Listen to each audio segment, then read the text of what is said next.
Ég er 57 ára Já. og ég hef hafið tiltekt innra sem ytra. Vá, það er löngu tímabært, Dóra. Já.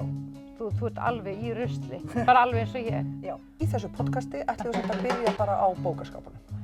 Já, því að bókaskáparnir segja mikið um hann, ekki satt? Jú. Bókaskápurinn er spegill sálar þinnar. Ok.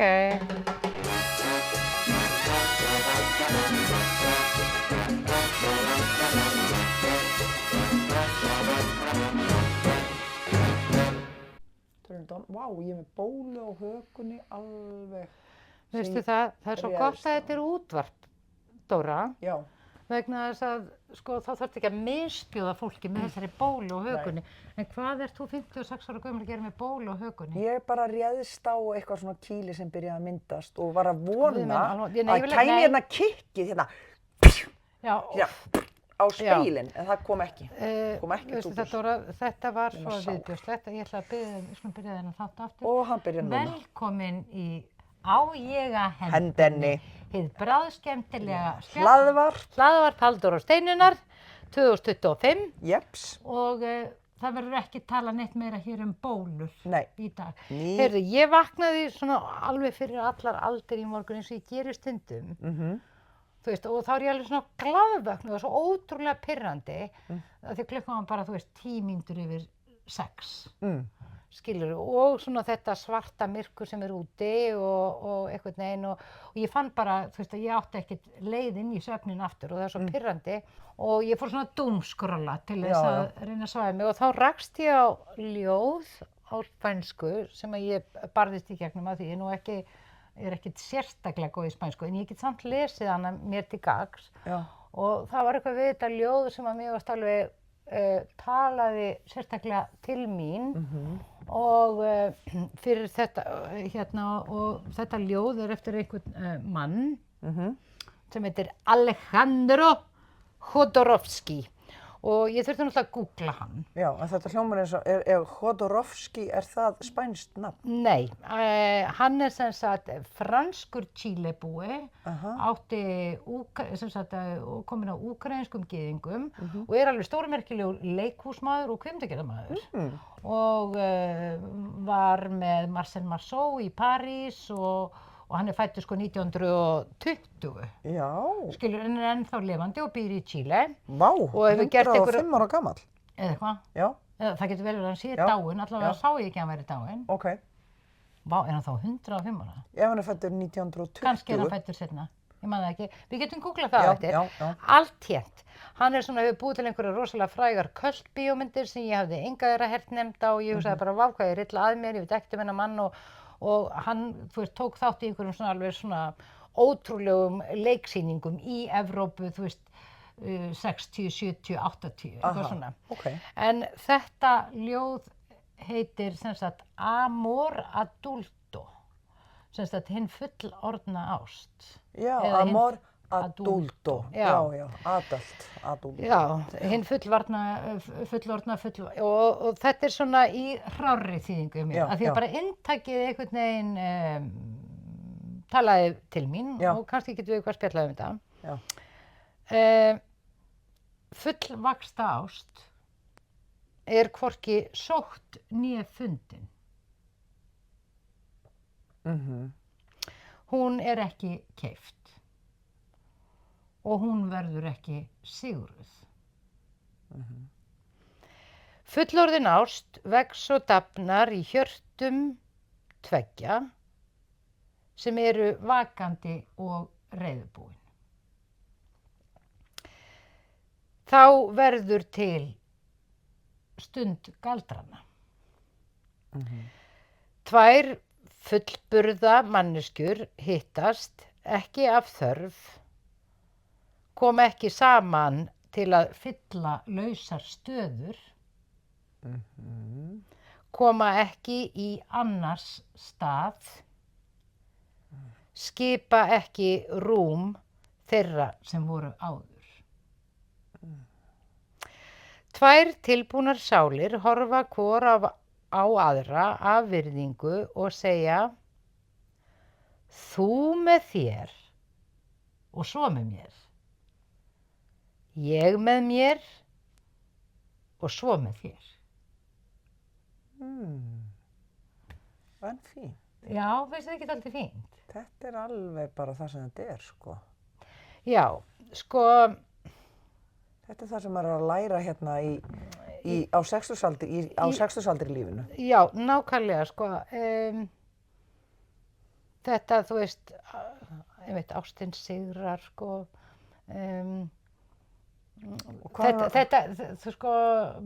Ástin ekki einhvers konar viðureign. Þú veist, maður ekki bara einhvern veginn að skipta út, fá einhvern í staðinn fyrir eitthvað sem var eða eitthvað svoleiðis, skilurðu. Þarna verið að tala hugmyndina að hinn fullorðna ást, það sé raunverulega þegar tvær fullorðna manneskjur taka fyllilega ábyrgð á sér og sinni líðan og þar að leiðandi ekki að gera aðra fullorðna manneskju ábyrga fyrir sinni líðan. Og þær eru sko ég með mér, þá eru þau búin að gangast við og læra sjálfsást sem er náttúrulega grunnurinn að því að hafa ekki þörf fyrir að breyta öðrum. Já, þú ert með þér, þú heldur utan sjálfan þig og þú tekur ábyrgð á sjálfan þér og þá getur þú verið til staðar fyrir einhver aðra manneskju. Vegna þess að ef þú heldur að hamingjan, einhver annar geti gert þig hamingju saman, þá maður á villigötum, er það ekki? Þá maður allavega, virðist maður vera frekar ungur og ekki búinn að átta sig á þess, ekki búinn að fá þessa leksju. Einmitt, og þá maður líka alltaf í því að breyta fólki og bíða eftir því að verða einhvern veginn öðruvísi heldur maður vill að það sé. Og af hverju vill maður hafa það öðruvísi? Það vegna þess að maður ósáttur við eitthvað í eigin fari, held ég. Já, þegar maður vill breyta einhverjum öðrum. Já. Svo getur maður alveg valið bara átt að segja að maður vill ekki hafa einhvern, þú veist, þó maður sé ekkert ósáttur við eitthvað og þá maður bara komin bara, er gaman hjá okkur? Er gaman hjá okkur saman? Er skemmtilegra þegar við erum saman en þegar við erum sundur? Eða þú veist, bætir einhverju við fyrir hvort annað? Nákvæmlega, en finnst þetta ekki dálítið fallegt? Mér finnst þetta frábært og þetta fullorðin ást, af því þetta það sem tók mann mjög langan tíma að læra, finnst mér sko. Einmitt. Sko, þetta náttúrulega bara mjög hráð þýðing og hún náttúrulega gerð bara sagt, 6:30 í morgun og ég þarf auðvitað að laga hana aðeins til en mér var samt eitthvað svo mikið varið í þetta. Þá verður til galdrastund, einmitt. Fullorðin ást vex og dafnar í hjörtum tveggja sem eru vakandi og reiðubúin. Mér finnst þetta mjög gott. Fullorðin ást verður, þá verður til galdrastund. Tvær fullburðamanneskjur hittast ekki af þörf, kom ekki saman til að fylla lausar stöður, kom ekki í annar stað. Skipa ekki rúm þeirra sem voru áður, Tvær tilbúnar sálir horfa hvor á aðra af virðingu og segja, þú með þér og svo með mér, ég með mér og svo með þér. Já, mér finnst þannig Alejandro Jodorowsky bara hafa, heyrðu, en hann sko hefur gengið leiðina. En sko ég ætla að segja þér að sko við þurfum aðeins að stúdera þennan mann, þennan Alejandro Jodorowsky, vegna þess að hann fór svo á kafi í sko sjamanisma.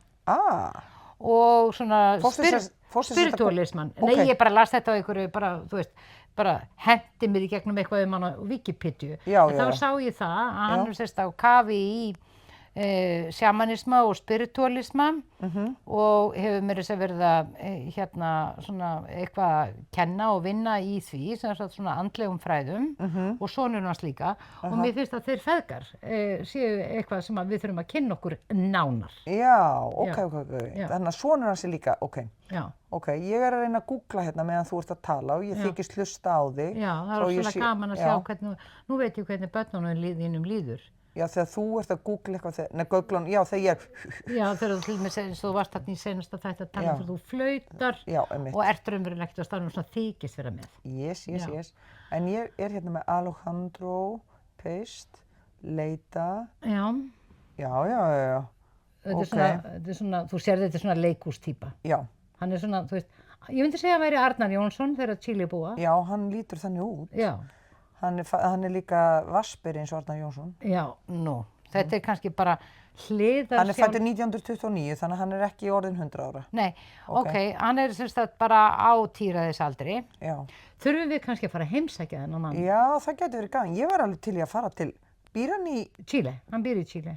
Já, ég nefnilega stoppaði bara eina nótt, hálfan sólarhring í Chile þegar ég var í heimsreisunni. Ég ætlaði að vera þar í nokkra vikur, en við lengdum dvölina í Ekvador og ég var tekin föst. Í Chile? Já, af því að ég var ósæðilega hegðun? Nei, af því ég var með tvær appelsínur í bakpokanum sem ég var búin að gleyma. Ég var með nesti fyrir börnin, tvær appelsínur og þú mátt ekki koma neina ávexti eða neitt gróður með þér inn til Chile. Þú hefði bara geta eyðilagt alla ekológíu í Chile. Já. Og hvað var gert? Varstu skammuð? Ég var bara tekin inn á skrifstofu og ég bara svona, fyrir ekki ég gleymd að ég var með appelsínur og það var bara skýrslutaka. Ég var 2 klukkutíma og það mynd af mér þar sem ég sit inn á skrifstofunni, Nikko tók svona leynilega mynd af mér og bara, en þetta var mögnuð upplifun fyrir mig að því leyti að konan sem var að yfirheyra mig og gera skýrslun og allt þetta, hún var alveg að láta mig finna fyrir valdinu. Já, ég skil. Og það svo merkilegt þegar maður lendir í aðstæðum, þar sem að fólk ákveður og henn það örugglega uppálagt á þessum landamærum að þetta skiptir þau miklu máli með öll Chile-vínin og allir matur í Chile, af því að svo fórum við til Páskaeyja sem tilheyrir reynda Chile og brauðið þar, allt í nú borðum við aftur brauð sem var með evrósku brauði. Chile, að fara til Chile, þegar þú borðar mat í Chile, þá eins og sérst að borða mat í Evrópu. Þegar þú borðar mat í Perú og Ekvador, þá að borða mat þá í annarri heimsálfu. Mér finnst það svo merkilegt. Býr með landamærum og bara maturinn sem fer upp í þig sikkur heimurinn, sko. Bara stríkarn á milli. Allavega, ég sem sagt lenti í skýrslutöku og fann hvað ég var vanmáttug gagnvart ægivaldinu. Þetta voru bara 2 appelsínur.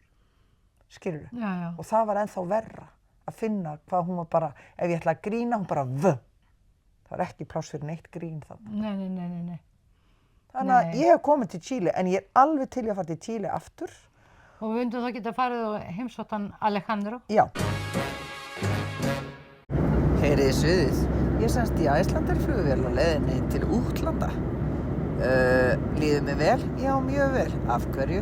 Af því ég búin að fá vatn að drekka. Og ég get fengið mér alla drykki ókeypis borð sem ég langar í, sem eru óáfengir, sem mjög gott fyrir mig. Icelandair, hinn tæra lind háloftanna.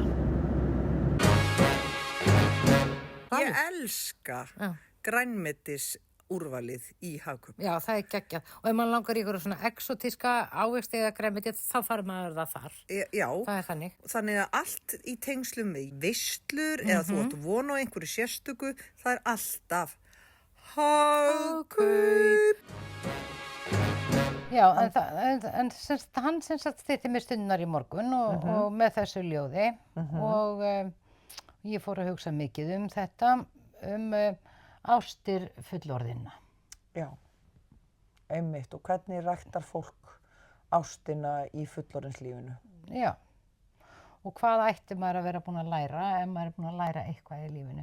Sem ég heldur reyndar að sé borin von í mínu tilfelli, en kannski eitthvað. Ég held þú sést nú búin að læra eitthvað. Takk Dóra, þú einu mannski sem hefur trúað mér. Nei, í alvöru? Nei, sko, þú hefur meiri trúað mér en ég. Já. Og það bara mér þykir mjög vænt um það. Nei, ég þykir aðeins þú getur sleppt fyrr hendina hlutum heldur en kannski áður, já. Ef þú fattar bara, við erum ekki að fara neitt með þetta samtal, þú sleppir því. Já. Þú fattar að þú ert ekki að fara að rífast það, að halda áfram með að elta þráðinn. Nei. Já, einmitt. Það er framför. Já, og ég sé þegar þú tekur ákvörðunni niður, það kemur svo, sleppa, skiptir umræðefni, dúk. Og bara farin. Já.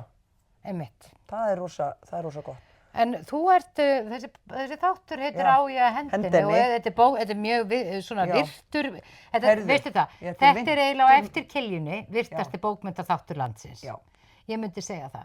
Ég myndi segja að Egill Helgason ætti að fara, frickin' pakka saman vegna þess að þessi bókmenntaþáttur okkar, hann er svo djúpur. Já, og hann tekur á öllum heimum. Og ég veit að þú ert með bók sem er okkur báðum dálítið kær. Ég nefnilega veit hvaða bók þú ert með. Já. Og ég er rosalega spennt að koma með hana vegna þess að þarna Þarna tengjum við í unglingsbernsku. Já. Bókin heitir Dýragarðsbörnin. Kristjana F. skrifaði. Og hún skrifaði hana reyndar ekki, heldur var það einhver sem að skrifa hana upp eftir. Jú, kannski skrifa hana, en fyrir þau sem ekki eru af okkar kynslóð, þá sem eru langflestir, við erum náttúrulega kortir í að deyja. Já. Þessi bók, hún bara sem svona Kristjana F. sem var heróínfíkill í Berlín. Og þetta náttúrulega, ætli við séum ekki 12 ára þegar við lesum hana 12 eða 13 ára. Já, ég meina sko, það var svo æsandi, ég man ekki hvor kom á undan, Dýragarðsbörn eða ævisaga Gleðikonu, þegar vonin ein eftir sem Siggi Páls þýddi. Ég man ekki hver kom fyrr, en ég sko man aldrei eftir að hafa verið spennt fyrir nokkrum bókum eins og Dýragarðsbörnum og þegar vonin ein eftir. Ævisaga Gleðikonu. Já, og sjáðu sæta nafnan minn, hún líka ágætt. Já, hún var en fyrsta prentun nóvember 1981, við erum 13 ára. Ég er 12 ára og þú er 13 ára. Og þetta var aðalbókin. Og við fengum hann náttúrulega báðar í jólum. Og þetta var bara, ég veit ekki hvort að þetta hafði fyrirbyggjandi áhrif. Nei, ég gat ekki hægt að láta mig dreyma það að verða heroínist eftir ég las þessu bók. Nei, ég meina, við bara fengum glugga inn í eitthvað sem að við vissum ekki að var til. Nei. Hún sprengdi algjörlega á okkur hausinn þessi bók. Já. Inn í bara, þegar hún var að lýsa hverfinu sem hún alin upp í, þarna Neukölln, blokkahverfinu, hún átti heim upp á 18. hæðið eitthvað að vera í liftunum. Já, viltu kannski segja frá því að þú fórst alveg í pílagrímsferð? Já, ég náttúrulega fór svo bara, þarna er ég 13 ára, 5 árum seinna þá er ég komin til Berlínar sem óperstúlka og Í pílagrímsferð á söguslóðir Kristjana F. Já, ég fór með úpan alla leið þarna niður til þess að skoða blokkirnar og sjá þetta allt saman, sko. Mér fannst bara eins og þú værir að, komast á Ólympíuleikana. Já, og svo var ég náttúrulega, ég átti heima við hliðina á Zoologiska garden, þar sem hún, lestastöðin þar sem hún hékk á og var að selja sig og allt þetta, þú veist. En þessi... Þetta var rosaleg bók, maður. Þetta var rosaleg bók. Af því hún er líka, hún er bara á okkar aldri, þú veist, hún er bara 12, 13, 14 ára gömul þarna þegar í bókinni, Já. Og, þú veist, lifir þessu hræðilega lífi sem heroínisti, en einhvern veginn fannst mér þetta einhvern veginn bara alveg koma til greina sem framtíðarstarf, að verða heroínisti. Já, og ég skil ekki af hverju maður tengdi svona vel við hana. Ég man til dæmis eitt, að mér fannst hún svakalega sniðug, af því að hún fattaði að það var kall, svona pedofíll, sem að keypti af henni skítaðar nærbuxur. Hún gat þess að unnið sínum pening með því að láta hann fá skítuðar nærbuxur. Og 13 ára mér fannst hún alveg rosalega sniðug. Oh my God. Af því að það er aftur þetta með að vera einhvern veginn seinþroska og það er ekkert samtal þetta neins þar í samfélagi eitthvað svona. Mér fannst ekkert athugavert við þetta. Já, þið varst bara að vera með business fit og bara svolítið sniðug. Mjög sniðug. Bara þú var búin að nota nærbuxurnar, hún gat bara selt þær, fengi pening til þess að kaupa sér það sem hún þurfti. Sem var heroín. Svo þú hafði náttúrulega sjálfsögðu mjög mikla samúð með og skildir mjög vel, sko. Þetta var eiginlega kannski meira kennslubók í því hvernig maður ætti að gerast fíkniefnaneytandi. Já, pink og svoleiðis. Og ég veit ekki hvort það hafa margir, hvort þetta hafði fráhrindandi áhrif eða sem sagt fyrirbyggjandi. Eða tælandi, já. En allavega mig langaði aldrei að prófa heroín af því að það var samt alveg skýrt að ef maður myndi prófa það þá yrði maður heroín sjúklingur strax. Sko það er alltaf dálítið merkilegt með Ísland, bara aðeins smá útúr hérna, að heroín hefur aldrei náð fótfestu á Íslandi. Það er eins og þeir sem hafi staðið í innflutningi á Íslandi, hafi passað upp á það að heroín kom ekki til landsins. Já. Það hefur aldrei orðið heroínbylgja á Íslandi. Já, af hverju ætli það sé? Já, það er að sjálfsögðu bara samantekið ráð. Það eru náttúrulega bara einhver öfl sem stjórna því hvaða fíkniefni eru í umferð á Íslandi. En af hverju ættu þeir að vilja hafa Oxycontin og allir sér hræðilegu lyf sem eru núna frekar en það? Ég bara í alveg Nei, ég bara segi gegnum tíðina að heroín hefur aldrei náð neinni landfest á Íslandi. Nei, það hefur það ekki. Nei. Þó það hafi komið, ég man alveg eftir því samt. Já, ég meina hins vegar á Íslandi hafa orðið til sérstök sprautu vandamál til dæmis með það að á Íslandi fólk að sprauta sig með ADHD-lyfjum sem svona eiginlega sér Íslands fyrir bara að sprauta sig með rítalíni og ofverknilyfjum, sko. Þannig að, já, það hefur Ísland hefur skapað sér sérstöðu svo víðað, Halldóra. Ég fæ svo vont í sólarplexus þegar við tölum þetta. Já, ég veit að þetta alveg hræðilegt, sko. Já. Og þú veist... En ég ætla að opna hérna einn kafla af því að ég kíkti á... myndunum í bókinni. Já, myndirnar, þú veist, maður sökti sér inn í þetta og fór alveg bara... Maður liði sér inn í þetta svona. Ég ætla bara að opna einhvers staðar og lesa af því ég kíkti aðeins inn í hann daginn og þá var ég hissa yfir hráleikanum. Hún var, í minningunum var hún gróf og hispurslaus og mjög svona óvægin frásögn og það var svona ýmislegt sem manni svelgdist á þarna. Manni sem krakka, sko. Nú Dóra, svona alveg niðursokkinni að finna eitthvað alveg hræðilegt. Við ætlum að finna eitthvað til að sjokkera fólk. Já, ég reyna að ganga fram á sjálfri mér. Það eru örugglega frekar framalega. Já. Ég myndi fara svona 1/5 inn í bókina. Ok, það er cirka hér. Já. Við erum búin að sjá einhverja myndir. Byrjaðu bara. Já, ég vildi sem sagt umfram allt fara með reglulegum heroínista á David Bowie tónleikana sem í vitund minni voru þá stórkostlegasta ævintýri lífs míns. Hversu mikið ævintýri vissi ég ekki þegar ég bauð Frank miðan. Ég lét aðeins stjórnast af óljósum kenndum en einhvern veginn hlýtur afstæð mín til heroínsins að hafa verið að breytast undir niðri á þessum vikum sem ég uppgötaði að töflur, skítur og LSD voru hætt að færa mér nokkuð nýtt. Að minnstakosti voru hinar óyfirstíganlegu hindranir sem eru höfð á milli mín og heroínsins nú augljóslega að hverfa. Daginn sem tónleikarnir voru hitti ég líkið, það er semst einhver félagi, á Hermannstorgi, Hermannstrasse. Hann var óskaplega langur og horaður.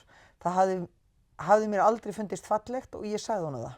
Hann sagðist þó enn vega 63 kíló, hafði nýlega vigtað sig þegar hann var að gefa blóð. Þeir voru alltaf reiðubúnir að taka honum blóð þó að hann liti út eins og liði lík. Allir handleggirnir væru útstungnir og þótt hann gæti verið með gulu eins og margir heroínustar. Í neðanjarðarlestinni skaut því upp í mér að ég hefði gleymt Valium-töflunum mínum. Ég sagði við líkið, andskotinn, ég ætlaði einmitt að taka þær með mér ef ég flippaði út á tónleikunum. Ég hafði reyndar þegar tekið nokkra Valium heima, ekki til að komast í vímu, heldur til að geta verið köld og róleg á tónleikunum hans Bowies. Frank gat strax ekkert annað hugsað en þetta Valium sem ég hafði gleymt heima. Hann vildi endilega snúa við og ég spurði, síðan hvenær ertu svona vitlaus í Valium? Hann sótti það því fastar að snúa við. Ég leit rannsakandi á hann og sá hvernig ég öllu lá. Hendurnar á honum titruðu. Hann var á Turki eða kalkúni. Cold turkey? Já, eða kalkúni. Eða kalkúni. Eða kalkúni. Hann var á kalkúni. Hann var á kalkúni. Maðurinn, ertu á kalkúni? Já. Ok, þetta er þýðing frá 1981. Það er svo kallað eftir kalkúnfuglinum, því þegar hann verður æstur titrar hann allur og skelfur. Ok, Turki er frákvæmseinkenni hjá heroínistum þegar áhrifssprauturnar fjara út. Það er líka kallað að vera á apanum eða á snaganum, en við sögðum oftast turki. Ok. Það er nefnilega það. Já, þessi dýragarðsbörn var vissulega bara einhver besta svona handbók fyrir unglinga í því hvernig þetta gerast eiturlyfjaneytandi. Já. En það kannski bara vildi okkur til að Hafstóra mín að það var ekkert heroínflæði á Íslandi. Nei. Skilurðu? Nei. En Berlín var í algjörum ljóma og svo kom bíómynd og Bowie meira sem var í myndinni, sko. Já, alveg rétt. Hann var í myndinni, en mér fannst hún ekkert sérstök myndin. En ég held við höfum öll verið með svona pinku, sko, ekki fettis, en svona, já, okkur dagdreymdi allar einhvern veginn að vera Kristjana F. Já, svona þetta var svona kannski, já, í einhverjum svona rauðum bjarma sem kannski bara stafaði af því að við vorum náttúrulega bara í algjörlega venduðu umhverfi hérna á Íslandi. Já. Skilurðu? Hefur þú farið til Berlínar? Já, ég kom til Berlínar bara, sko, mánuði eftir að múrinn féll. Já. Já. Og hvað varstu að gera?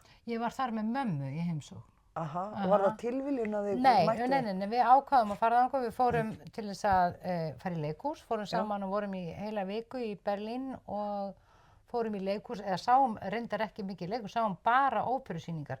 Þá var ég ennþá að hugsa að fara að læra óperuleikstjórn, sem ég langaði að gera. Varstu ekki að segja að þú verður að leita þér að tímabundinni vinnu? Jú, bara tímabundið. Já, ok.